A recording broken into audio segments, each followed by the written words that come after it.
कुरुक्षेत्र हरियाणा।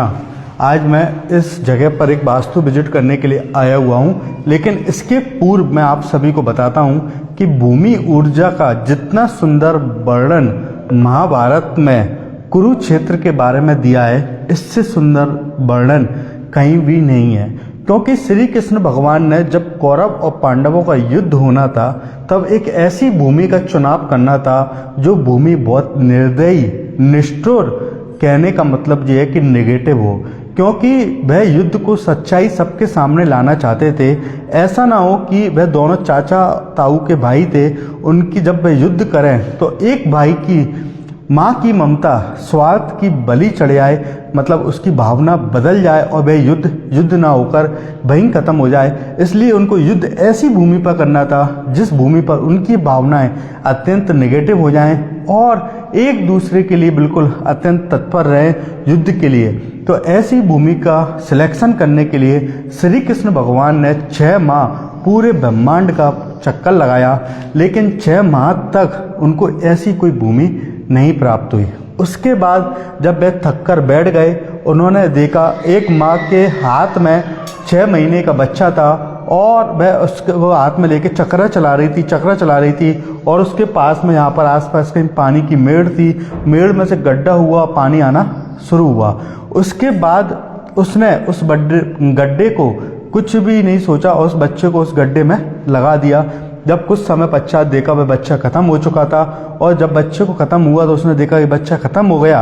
उसके बाद उसने वहीं गड्ढा खोदा और गड्ढा खोदने के बाद उस बच्चे को उसी जमीन के अंदर गाड़ दिया।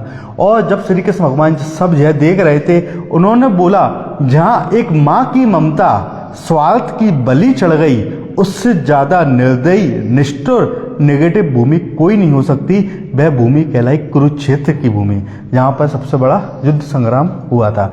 इसीलिए हमको कभी भी किसी भी प्रकार का गृह निर्माण करने से पूर्व या किसी भी प्रकार की कोई भी बिल्डिंग, चाहे वह कॉमर्शियल बना रहे हैं, बिजनेस पर्पज से बना रहे हैं, या रेंट पर्पज से बना रहे हैं, या खुद के रहने के लिए बना रहे हैं, तो सबसे पहले वहाँ यह देखना चाहिए कि जिस भूमि पर आप अपनी बिल्डिंग तैयार कर रहे हैं उस भूमि की ऊर्जा कैसी है। अगर वहाँ भूमि की ऊर्जा सकारात्मक होती है तो निश्चित रूप से वहाँ पर रहने वाले लोगों के भाव विचार अपने आप सकारात्मक होते हैं, कार्यों में अभिवृद्धि होती है और लक्ष्मी का खिंचाव होता है।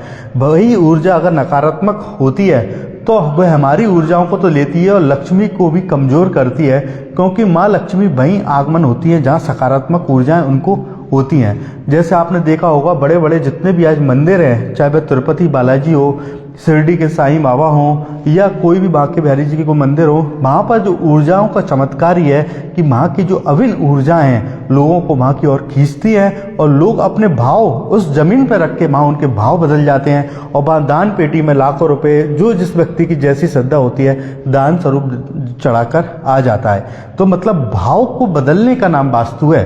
वास्तु कोई तोड़ फोड़ का विज्ञान नहीं है। इसीलिए आज जैसे कि मैं इस घर का केस स्टडी को देखता हूँ तो यह घर बहुत सुंदर कुरुक्षेत्र में जैसे इस जगह पर तैयार किया जा रहा है। बाहर से दिखाता हूँ, चलिए बाहर। इसमें सबसे बड़ी बात यह है कि आपको कि इसमें सबसे मुख्य यह होता है कि यह घर जो तैयार किया जा रहा है इसमें वास्तु का इन्होंने पूरा ध्यान रखा, एक एक चक्र का भी ध्यान रखा। लेकिन उसके बाद भी यह बहुत समय से मुझे बुलाने की भी कोशिश कर रहे हैं, लेकिन जो भी जैसे आज इनका सौभाग्य हुआ, आज जैसे दिखाता हूँ यह घर पूरा पूरब मुखी है, लेकिन पूरब 30 डिग्री घुमा हुआ है। तो इन्होंने यह गेट निकाला है, पूरब दिशा में तो निकाला है, लेकिन कुछ भाग इसका ईस्ट साउथ ईस्ट जोन में आ रहा है, जो कि व्यक्ति को अग्रेसिव करता है। तो आज इसकी एक ट्रीटमेंट बताया है। इसके साथ यहाँ पर यह पहले स्लाइडर वाला गेट बना रहे थे, मैंने स्लाइडर वाले गेट को बनाने की बिल्कुल मना किया है। इसी के साथ इसमें जैसे कि जो बोरवेल पूरा नॉर्थ ईस्ट में हुआ है, जैसे कि इसके साउथ ईस्ट में, ईस्ट साउथ ईस्ट में यहाँ पर स्टेयर्स बने हुए हैं, जहाँ पर जो सीढ़ियों की काउंटिंग है वह प्रॉपर है। जो गेट की हाइट है, इस गेट की हाइट की बराबर ही मेन गेट को रखने को बोला है। जैसे कि इस गेट की हाइट इन्होंने यहाँ 9 फुट की रखी हुई है।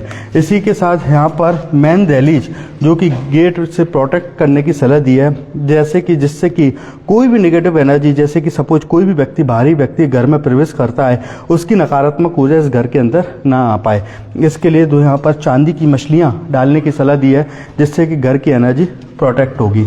इसी के साथ इसमें जैसे कि यह यहाँ पर किचन को तैयार किया गया है। किचन में यहाँ पर जैसे कि बड़ी बड़ी 2 विंडो भी खुली हुई हैं, लेकिन अभी काम चलने के कारण बंद हैं। यह दोनों विंडो जैसे कि आपको दिख रही हैं, यह दोनों विंडो से एनर्जी बहुत सकारात्मक आएगी। इसी के साथ पूरे नॉर्थ ईस्ट में इन्होंने ड्राइंग रूम तो बनाया है, नॉर्थ ईस्ट को ओपन भी रखा है। यहाँ पर यह पूरा फाउंटेन लगाने के लिए नॉर्थ ईस्ट को इन्होंने डाउन भी किया है। ठीक है, इसी के साथ अब इसमें जो मुख्य गलतियाँ हुई मैं आपको बताता हूँ कि इन्होंने सबसे बड़ी गलती यह की, जैसे कि इनको आइडिया नहीं था।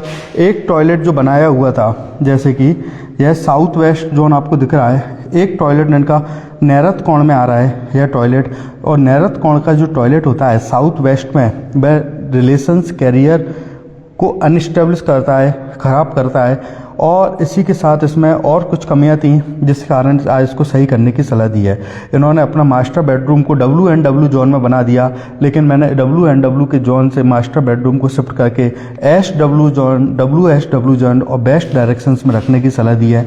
इसी के साथ इसमें और जैसे गलतियाँ थी उनको सही करने की सलाह दी है, जैसे ज़मीन का हिस्सा कहाँ ऊंचा कहाँ नीचा, किस तरफ हैवी वॉर्डरोब कवर्ड, किस प्रकार की टाइल्सें यूज करना है, कौन से कलर के कर्टेंस यूज करना है, किस प्रकार के वॉलपेपर्स यूज करना है, यह सबका पूरा मार्गदर्शन किया है। इसी के साथ घर में इन्होंने पूरा ध्यान रखा वास्तु से बनाने का, लेकिन वास्तु में देखो व्यक्ति कितना भी दिमाग लगाए, एक एक्सपर्ट और एक एक्सपर्ट की राय एक्सपर्ट की होती है। इन्होंने यह पूजा का रूम जो बनाया, जैसे पूजा घर दिख रहा है, इसी के जस्ट सामने देखिए आप, इसी के जस्ट सामने पूजा घर के सामने इन्होंने पूजा घर के जस्ट सामने टॉयलेट का गेट आ गया। पूजा घर के जस्ट सामने आप टॉयलेट का गेट दे दोगे तो टॉयलेट से जो भी नेगेटिव एनर्जी है सीधे पूजा घर में प्रवेश करेगी, और जब पूजा घर में नेगेटिव एनर्जी प्रवेश करेगी तो वहाँ से लक्ष्मी अपने आप वापस चली जाती है। आप कितने ही भाग्यशाली हों, सौभाग्यशाली हों, लक्ष्मी का वहाँ कभी ठहराव ही नहीं होता।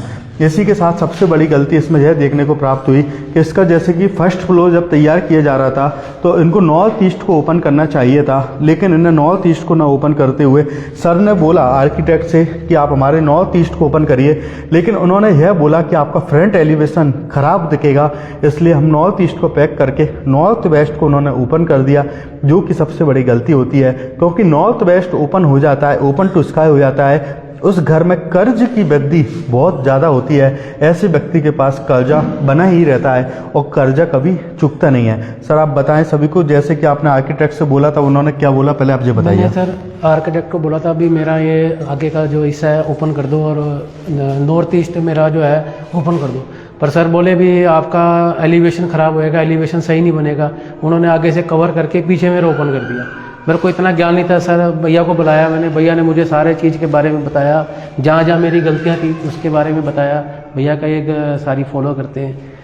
देखिए अब मैं आपको सबसे बड़ी चीज़ दिखाता हूँ एनर्जी का। जैसे कि मैं अभी ये 2 कॉपर की रॉडों से लेकर चल रहा हूँ, तब जहाँ पर एनर्जी बिल्कुल न्यूट्रल आ रही है, ना एनर्जी किसी भी प्रकार की पॉजिटिव है नेगेटिव है, लेकिन हम वास्तु को मात्र ज़मीन की ऊर्जाओं में और दिशाओं तक मानते हैं। लेकिन एक गलत पाइपलाइन आपके अगर बेड के ऊपर से चली जाए या नीचे से चली जाए तो उस घर में रहने वाले लोगों के दिमाग में मानसिक रोगी वे व्यक्ति हो जाते हैं, विभिन्न प्रकार की बीमारियां उनको घेर लेती हैं और कोई भी कार्य उनके पॉजिटिव नहीं बनते।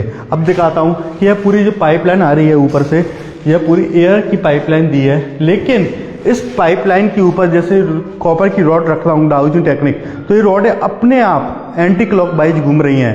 कहने का मतलब ये है कि इस पाइपलाइन के नीचे अगर व्यक्ति, जैसे कि इनका ये बेड आ रहा है, दिखाइए आप, जैसे कि ये बेड आ रहा है, यह पूरा देखिए आप, यह बारीकियां होती हैं वास्तु की, इन बातों का विशेष ध्यान रखना चाहिए। जैसे कि यह पाइप आ रहा है और यह पाइप के जस्ट नीचे यहाँ पर बेड आएगा यहाँ पर, और जहाँ पर जब मैं इसको चेक करूँगा एनर्जी को, तो देखिए यहाँ की एनर्जी एकदम कितनी तेज़ी से रॉड एकदम एंटी क्लॉक मूवमेंट कर रही है, आप ये देखिए।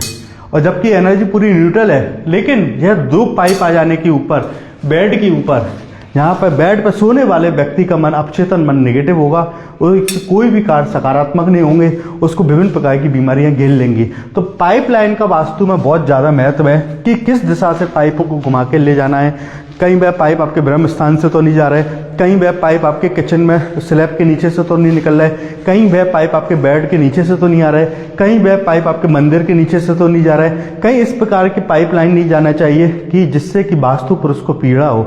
यह सब बातों का ध्यान रखा जाता है और आज इसमें 9 गड्ढे खोदकर इसमें ऊर्जाओं को बदलने की सलाह दी है, जिससे कि इस पर फिर जो भी कार्य होगा काफ़ी सकारात्मक होगा। और आज जहाँ पर जो उपाय किए जा रहे हैं और बताए जा रहे हैं, निश्चित रूप से अगर आप भी अपने जीवन में इन बातों का ध्यान रखेंगे तो जीवन में बड़ी गलतियों से बचेंगे। अब मैं कुंडली का अवलोकन करके दिखाता हूँ। कुंडली दिखाइए सर। कुंडली का अवलोकन करके दिखाता हूँ कि कुंडली में जैसे कि मुखिया की कुंडली से इस पूरे घर का अवलोकन करता हूँ, क्योंकि जैसी मुखिया की कुंडली होती है वह कितना भी अच्छा वास्तु करने की कोशिश करे, अगर उसका प्रारब्ध अच्छा नहीं है, पुण्य अच्छा नहीं है, वैसे ही वास्तु दोष उस घर में बन जाते हैं। तो आज मैं आपको यह प्रैक्टिकल करके दिखाता हूँ, क्योंकि एक सिक्के के 2 पहलू हैं, वास्तु और ज्योतिष। आपका ज्योतिष कितना भी अच्छा हो, अगर वास्तु कमजोर है तो आपको कुंडली के कोई भी गुण धर्म आपको प्राप्त नहीं होंगे। जैसे कि यह सर की कुंडली है और जब मोहित जी इनका नाम है, ठीक है। अब इनकी कुंडली में दशा महादशा देखता हूँ।